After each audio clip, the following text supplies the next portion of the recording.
环节是主题讨论，新金融的地缘国策与监管讨论 ，Geonational Policy and Supervision Discussion under the New Financial System。让我们有请论坛主持徐霄羽女士，论坛嘉宾 Mr. Will Martino、李山先生、严浩先生、徐冠宇先生，有请几位上台。Again, and thank you very much for the opportunity.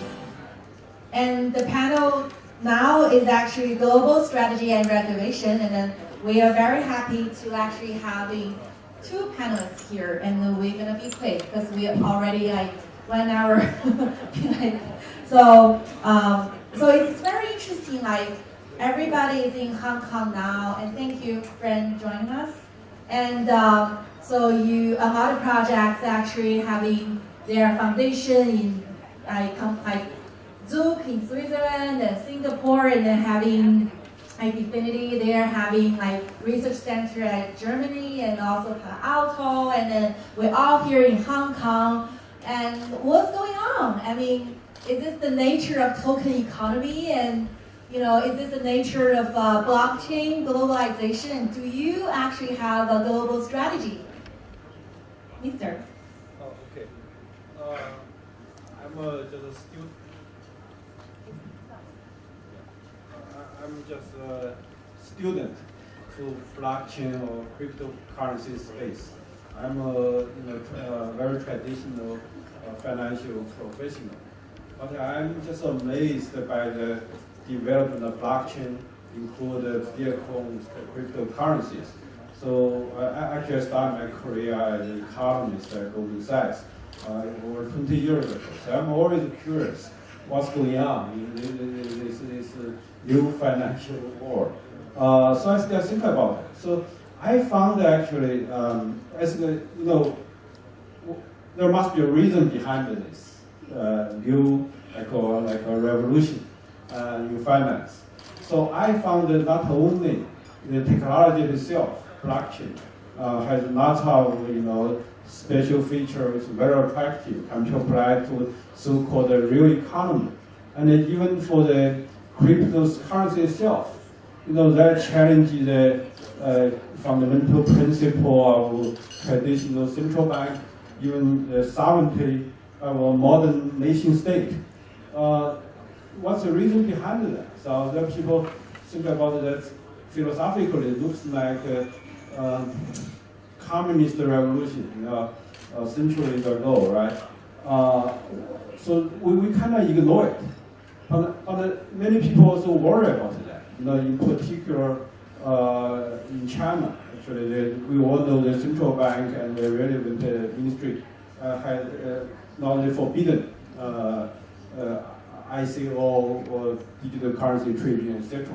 On the other hand, you look at what is a central banker like former PBOC Governor Zhou Xiaochuan, you say he acknowledged this is something very fundamental, and it's something full of uncertainty, therefore potential opportunity. But he made that clear. This is probably not appropriate or not prudent to make a large-scale application in China because of the uncertainty and because of the size of China. So the Chinese reform. Now we are celebrating 40 years very successful reform of China. But we all know this started with some experiment from a neighboring city, Shenzhen, right? So I was thinking about maybe if this is something revolutionary, even if it's something full of risk, we should also do experiment somewhere which have a better regulatory regime, as a more sophisticated investor, as well as technology development people. So I just think that Hong Kong is one country, two systems, could serve as the best laboratory for China to experiment or even to embrace this blockchain revolution. So that's why I'm here today as a student. I think I want to be open-minded. I think Hong Kong, we know they are not forbidden this kind of experiment. Actually, the former speaker said that the former financial secretary of Hong Kong had a plan. Actually, they consider cryptocurrency or blockchain technology can be one of the two most important development in fintech. So I just think that Hong Kong is the best place to do the experiment for China, also for the world in this blockchain include cryptocurrency stuff. I feel the same thing because before it's Web 1.0 is the internet, Web 2.0 is social mobile, Web 3.0 is actually decentralized. So a lot of our portfolio companies are actually in Silicon Valley, and they are saying to us that we have to come to China, and we won't stop until we get there. So that's why we're here, and then some of our portfolio companies here, because China or Asia is not the 20% of the global population anymore. It's actually a very important, data, concentrated data, and also if you want your blockchain to be healthy, distributed all over the world, China seems like a very important node. Do you agree? Yeah, is this working? Yeah, no, if it's going to be a distributed system that's global, and you don't involve China, then it doesn't make sense. You can't even call it. It's unfortunate that there are 4 places on the most recent fundraising round that we had to block. One was China, and the other was New York, where we're based out of and where I live. So at one point I got asked to give some remarks for some of the state senators, and I told them, I have a lot of hometown pride. We shouldn't be screwing this up that badly, and yet New York did. I think there's a lot of promise in hopefully rolling back things like the bit license, and almost to a certain extent behaving more like the SEC has done, where they didn't jump in and just ban it, and they didn't jump in and do it wrong. Instead, they treated it much more as, okay, this is a fundamental innovation in finance, or even more broadly in just what it means to be money. And I think a bit of historical perspective also helps there, where the idea of paper money was first proposed in 1702 or something by John Law. I think it was out in Venice, and it took it took almost 200 years, I think it was, until it really started to see true adoption. And I think that blockchain is going to happen much faster, but I see the idea of cryptocurrencies being on the same scale. And it took a long time to figure out so many very basic things that needed to be added to it. And this being a globally distributed thing, I hope that we're able to, for the next round that we do, hope that we're able to allow China to participate. I also hope that we're allowed to have New York participate. It would be quite nice. I don't like having the investors from my hometown. Yeah, so I think, because you're in Hong Kong, so what is your first impression in Hong Kong? Hong Kong? Oh, it's amazing. I visited Shanghai and Beijing a couple of years ago, and it is different, it feels different. I have had a lot of, it's been I've only been here for 24, 36 hours, and I'm sad that I'm only going to be here for another 36 hours. I'll be back. You can feel, you can feel the technology, the openness to technology, the integration of technology. I think it's going to be a great test, but a great place to experiment with this type of technology. Yeah, hope that you can actually travel between New York and Hong Kong in the future. Yeah. So, Brent, you actually grew up in the U.S. and then you actually work at the X-Bank, in one of the largest banks in China for a couple of years. And now you're with Consensus and actually, a lot of cross-border efforts. So, what do you think?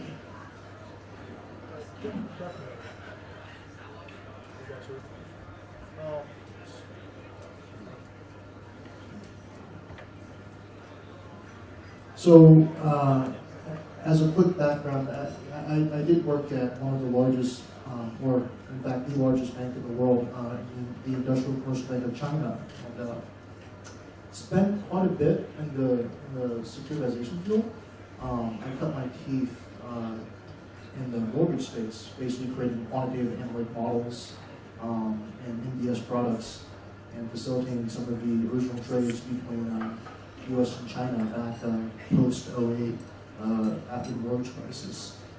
And just seeing the different dynamics that exist in that market, in trying to find similarities and counterbalancing aspects that exist in our current market, it's interesting to see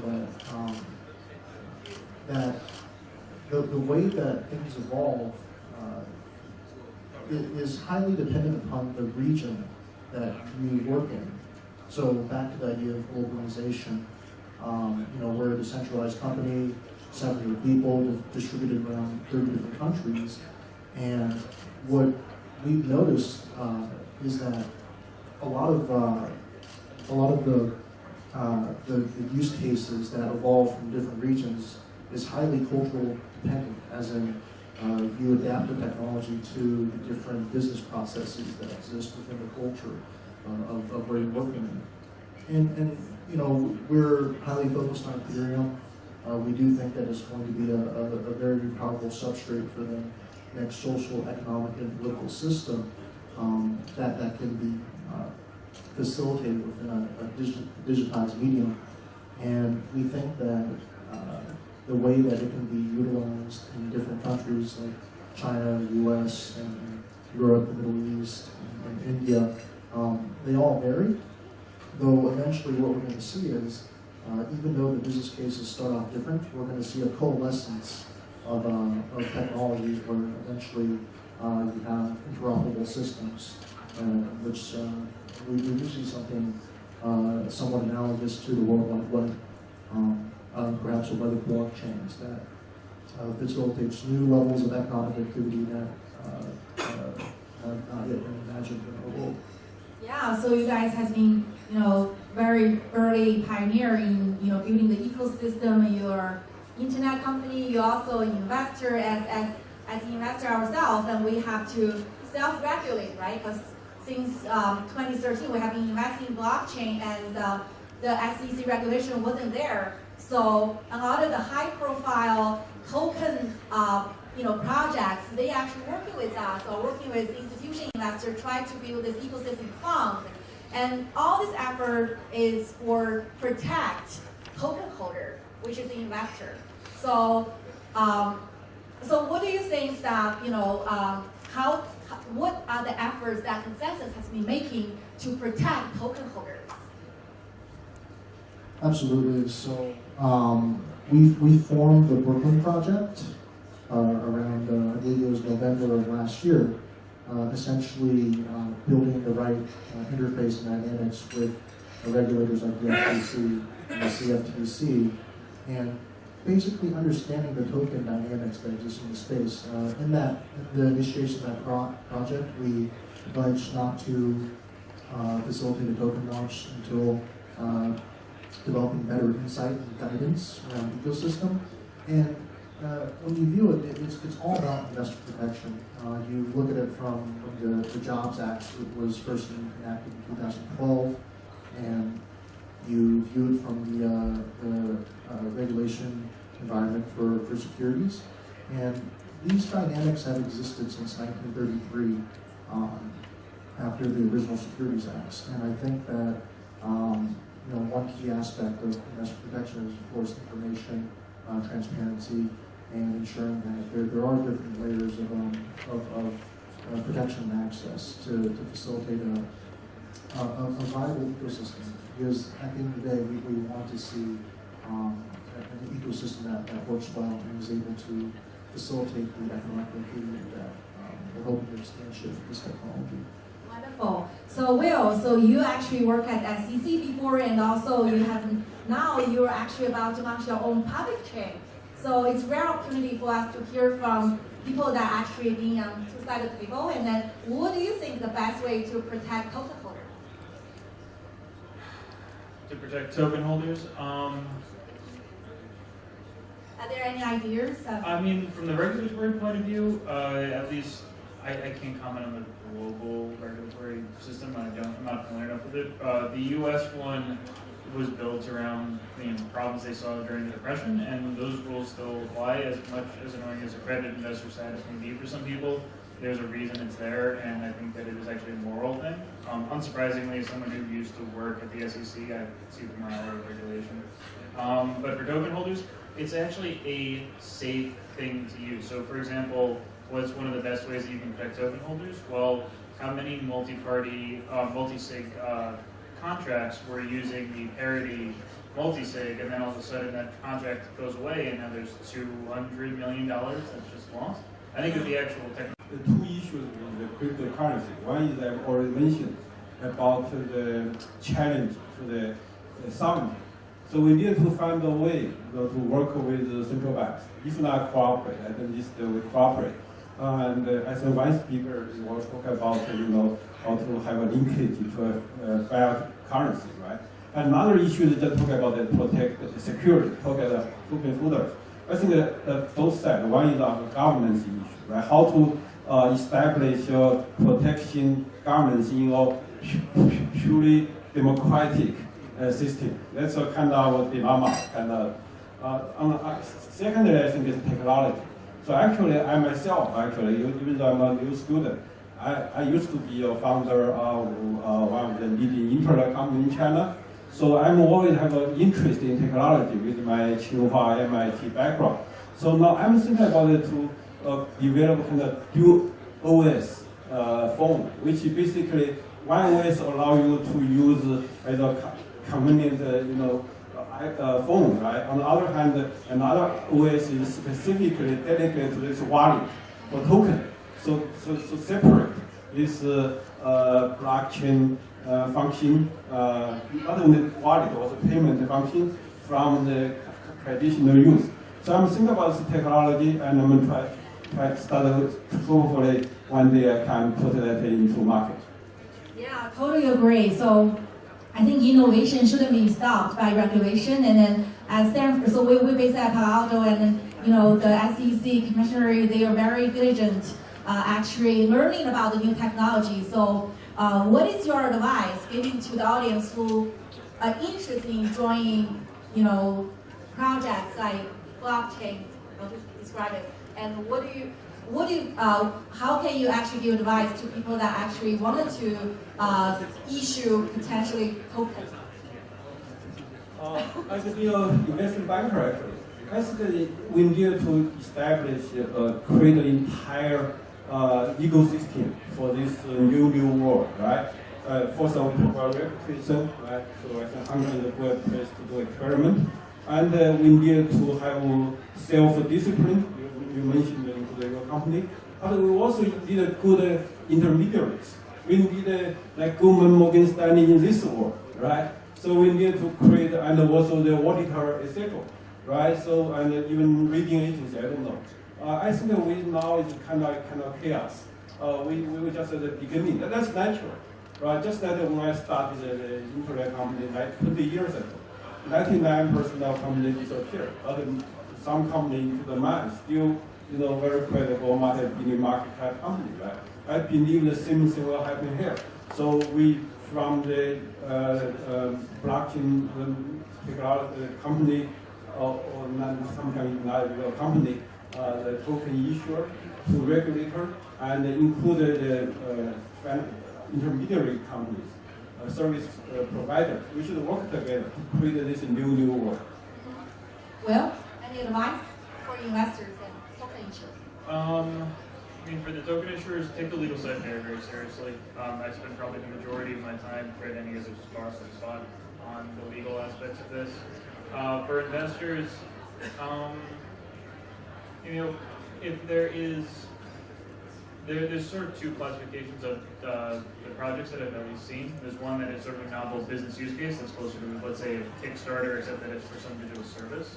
Those ones I think are most people are much more approachable by most people, or most investors, because much more around a business and the technology is not as fundamental to how it works, just sort of a thing that is on chain, versus the ones that are novel tech. And the novel tech ones, those try to build up some contacts for who can go through and actually vet the things, because it's very easy to try to snow people with a bunch of jargon that isn't actually true and a bunch of things that don't actually make sense. There's not a lot of people out there who can vet it, so the more technologically innovative ones, I mean, that's what everyone's looking for, but be more careful with those. Sounds good. Ren? Sure. I think one of the keys to success in this ecosystem is that if you're aiming for a program or an application or a startup, that it kind of behooves the individual to build their project concurrently with the underlying protocol, because it's developments within the underlying infrastructure tech that really make the applications possible. So having that concurrent development is very important.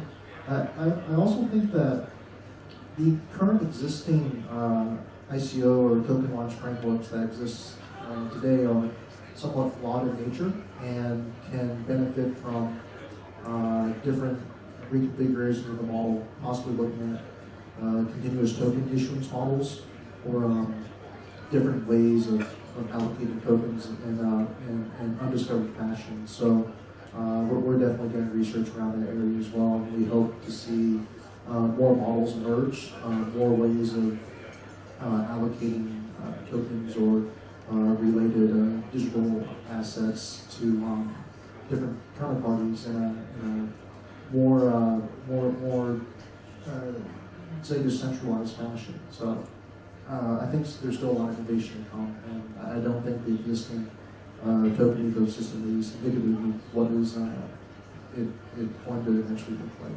Yeah, so it's actually really the infancy of the blockchain industry. So we really hope that people will actually be more realistic and then want to employ this technology. So yeah, let's really give another round of applause to the panelists, and then thank you.